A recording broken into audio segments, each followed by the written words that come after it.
বৃহস্পতিবার 16 মে হাওড়ার ডোমজুড়ের বেগড়ি এলাকার সভা থেকে মুখ্যমন্ত্রী মমতা বন্দ্যোপাধ্যায়কে মিথ্যেবাদী বলে দাবি করলেন বিজেপি নেতা মিঠুন চক্রবর্তী। নাগরিকত্ব নিয়ে মুখ্যমন্ত্রীর দাবিকে মুসলিমদের ভয় দেখানো হচ্ছে বলে অভিযোগ করে মুখ্যমন্ত্রী বলেন, এটা যাদের নাগরিকত্ব নেই তাদের দেওয়ার আইন। যারা নাগরিক নন তারা এখন নাগরিক হয়ে যান, জীবনের সমস্যা মিটে যাবে। আর ওনার কথা শুনলে সারা জীবন ভুগতে হবে। এছাড়াও মিঠুন মমতাকে কটাক্ষ করে বলেন, বিজেপি 10 বছর ধরে দেশের বিভিন্ন রাজ্যে আছে, সেখানে কিছু শেষ হয়নি, সেই রাজ্যেই উন্নতি হয়েছে, শুধু এই রাজ্যেই অবনতি হচ্ছে। এছাড়াও মিঠুন দাবি করে নাগরিকত্ব দেওয়া শুরু হয়ে গিয়েছে, এবার সব মিথ্যে ধরা পড়ে যাবে। পাশাপাশি ইন্ডি জোট ভোটে জিতে আসার দাবিকে কটাক্ষ করে মিঠুন বলেন, যদি উনি নিশ্চিত থাকেন তাহলে উনি হোলি খেলুন, আনন্দে মাতুন, তারপরে যখন বিজেপি জিতে আসবে তখন উনি কি করবেন। রাহুল গান্ধীকে প্রধানমন্ত্রী হওয়ার কামনা করে অধীর চৌধুরীর দাবির প্রসঙ্গে মিঠুন বলেন, গণতান্ত্রিক দেশে সকলের ইচ্ছা প্রকাশ করার অধিকার আছে। শ্রীরামপুর কেন্দ্রে বিজেপির প্রার্থী কবি শঙ্কর বোসের সমর্থনে এদিন জনসভা করেন মিঠুন চক্রবর্তী।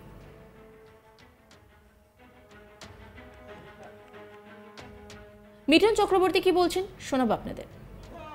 अरे सीएए किसी को भगाने का नहीं है, ये खाली डराने की बात है कि मुसलमान को भगा देंगे। उनको समझाइए, हम भी समझा रहे हैं, ये आपको नागरिकत्व देने का है, नागरिकत्व छीनने का नहीं। आपको नागरिक বানানোর জন্য এটা সেটা যার নেই তার এখন করে নিন, জীবনে কোনো কষ্ট হবে না।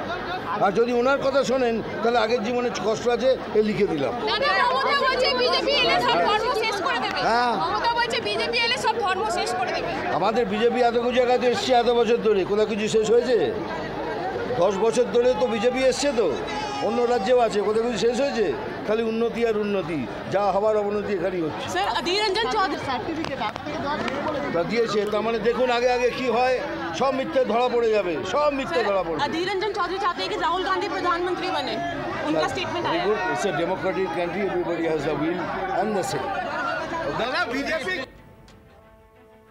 100 দিনের কাজের টাকা দিচ্ছে না কেন্দ্রীয় বিজেপি সরকার। ভোটের আগে থেকেই এই ইস্যুতে সুর চড়িয়েছিল রাজ্যের শাসক দল তৃণমূল কংগ্রেস। এদিনের সভা থেকে মিঠুন বলেন, রাজ্যের 100 দিনের টাকা বিজেপি নয়, আজকে দিয়েছে ক্যাগ। হিসাব না দেওয়ায় রাজ্যের 100 দিনের টাকা আটকে দেওয়া হয়েছে, সেই টাকার অঙ্কটাও জানিয়ে দেন মিঠুন। মিঠুন বলেন, 2,30,000 কোটি টাকার হিসাব দেয়নি রাজ্য। কি বলছেন মিঠুন চক্রবর্তী, শোনাবো আপনাদের। বিজেপি কারো পয়সা লাগেনি, ক্যাগ রিপোর্টে লিখেছে পশ্চিমবঙ্গের কোনো টাকার পয়সা মিলছে না, এদের এখন কোনো টাকা রিলিজ করবে না। এবার একটু শুনুন, টাকার হিসেব তো দেয়নি, কত লক্ষ টাকার হিসেব দেননি। 1 টাকা, 1000 টাকা, 1 কোটি টাকা, 1000 কোটি টাকা না, 2,30,000 কোটি টাকার হিসেব দেয়নি পশ্চিমবঙ্গ। 2,30,000 কোটি, এক হাত পয়সা নয়। সে পয়সা কোনো গেল কোথায়? কোথায় গেল? বড় বড় কথা বলছেন 100 দিনের টাকা দেন, 100 দিনের, কে দেবে টাকা? বাবা যদি পয়সা দেয় 100 টাকা, যা মুদির দোকান থেকে এটা কিনে নিয়ে, তারপরে বাবা হিসাব চাইবে না? তো বাবা হিসাব চাইছে, মিথ্যে কথা বলে বেড়াচ্ছে আমাদের 100 দিনের টাকা দিচ্ছে না, 100 দিনের টাকা দিচ্ছে না। আরে আপনি আগে 2030 কোটি টাকার হিসাব দিন।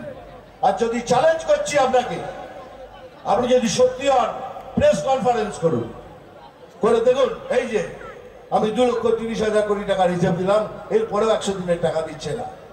আপনাকে কথা দিচ্ছি, আপনি তো পথে নামবেন, তার সঙ্গে সঙ্গে আমি ওই ফুটপাতে আমিও হাঁটবো আর বলবো, এইবার সব হিসাব দিয়েছে, এবার পশ্চিমবঙ্গকে টাকা দিন, আমরা গিয়ে সেন্টারে দাবি করবো। এত টাকা দিলেন কোথায়? কোথায় গেল 2,30,000 কোটি টাকা? আর বলবো কি, প্রধানমন্ত্রীজি বাথরুম তৈরি করার জন্য 12,500 টাকা দিয়েছিলেন, সেটা পর্যন্ত ছেড়ে দিয়েছে। তা ভাবতে পারেন, 12,500 টাকা বাথরুম তৈরি করার জন্য সেটা ছেড়ে দিয়েছে। ও আমফানের তেরপল পেপাল তো ছেড়েছিল, এখন বাথরুম ঝাড়ছে। তারা কি পার্টি ভাই? এই পার্টির একটা দুর্দান্ত জ্ঞান আছে জানেন। এই পার্টির সবাই বলে না মুসলমান ভাই বোনরা এদের ভোট ব্যাংক, মিথ্যে কথা। দুর্নীতি হলো এদের ভোট ব্যাংক। যে দুর্নীতি করে সেই পার্টির মেম্বার হয়, যে বড় দুর্নীতি করবে সে বড় লিডার। যে মানুষকে ব্যক্তিগতভাবে আক্রমণ করে তাকে ইনসাল্ট করবে, তাকে বেইজ্জত করবে, সে আরো বড় লিডার। যে কোনো মহিলাকে অপমান করবে, তাদের সাথে ব্যাড ব্যবহার করবে, সে তার থেকে বড় লিডার। এদের সব লিডারের র্যাঙ্ক আছে, বুঝেছেন? এরা হলো সেই ধরনের লিডার।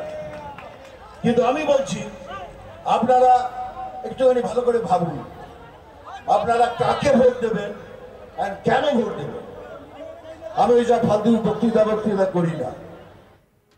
এই নিয়ে একটি রিপোর্ট তুলে ধরেছেন আমার কলিগ বৈদ্যনাথ, দেখাবো আপনাদের। শ্রীরামপুর লোকসভা কেন্দ্রের বিজেপি প্রার্থী কবির শঙ্কর বসুর সমর্থনে হাওড়া ডোমজুর বেগড়ি এলাকা একটি জনসভায় উপস্থিত হন মিঠুন চক্রবর্তী। অভিনেতা মিঠুন চক্রবর্তী সেইখান থেকে রাজ্যের মুখ্যমন্ত্রীকে কটাক্ষ করেন। তিনি বলেন যে যদি কেউ এখন মুখ্যমন্ত্রী কথা শুনে সিএএ নাগরিকতা আইন না নেন, তাহলে আগামী দিন তাকে ভুগতে হবে। তিনি আরও মন্তব্য করেন যে মুখ্যমন্ত্রী মিথ্যাবাদী। তিনি যেভাবে অপচার করেছেন সিএএ নিয়ে, এইবার সকল মানুষ বুঝতে পারছেন সিএএ হচ্ছে নাগরিকতা আইন দেয়ার, কারো আইন কেড়ে নেওয়ার নয়। এখন বহু মানুষ এই নাগরিকতা আইন নিয়েছেন ও আগামী দিন আরও নেবেন। যদি এখন নিয়ে নেন তাহলে আগামী দিনের যে সমস্যা রয়েছে সেই সমস্যা থেকে তারা মুক্তি পাবেন, কিন্তু যদি না নেন মুখ্যমন্ত্রীর কথা শুনে, তাহলে আগামী দিন তাদের সেই সমস্যা আরও ভুগতে হবে, এমনটাই মন্তব্য করলেন।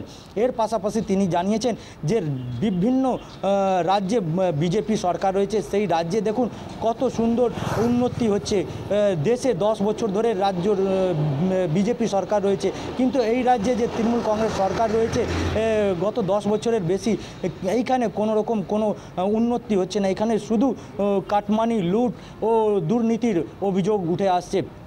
এর পাশাপাশি তিনি জানিয়েছেন যে অধীর রঞ্জন চৌধুরী তিনি যে মন্তব্য করেছেন যে কংগ্রেসের তরফ থেকে রাহুল গান্ধীকে প্রধানমন্ত্রী করা হবে, সেই নিয়ে তিনি জানিয়েছেন যে প্রধানমন্ত্রী যে কেউ হতে পারে, যে কেউ স্বপ্ন দেখতে পারেন।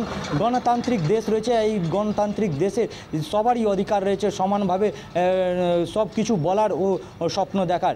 অন্যদিকে রাজ্যের মুখ্যমন্ত্রীকে কটাক্ষ করে তিনি বলেন যে তিনি যে মন্তব্য করছেন যে কেন্দ্রে ইন্ডি গঠবন্ধনের সরকার গঠন হবে, তা নিয়ে তিনি বলেন যে যদি তিনি নিশ্চিত থাকেন তাহলে আবির খেলুন, হোলি খেলুন, আবির মাখুন, কিন্তু ফলাফল ঘোষণার পর কি হবে সেটা নিয়ে তার চিন্তা ভাবনা করে রাখতে হবে, এমনটাই মন্তব্য করে কটাক্ষ করলেন রাজ্যের মুখ্যমন্ত্রী মমতা বন্দ্যোপাধ্যায়কে অভিনেতা মিঠুন চক্রবর্তী হাওড়ার ডোমজুর বেগড়ি এলাকা থেকে। এর পাশাপাশি কবির শঙ্কর বসু যে বিজেপি প্রার্থী রয়েছেন শ্রীরামপুর লোকসভার কেন্দ্রে, তাকে বিপুল ভোটে 20 মে। নজর রাখুন আজ তাক বাংলার ইউটিউব স্ট্রিমিংয়ে।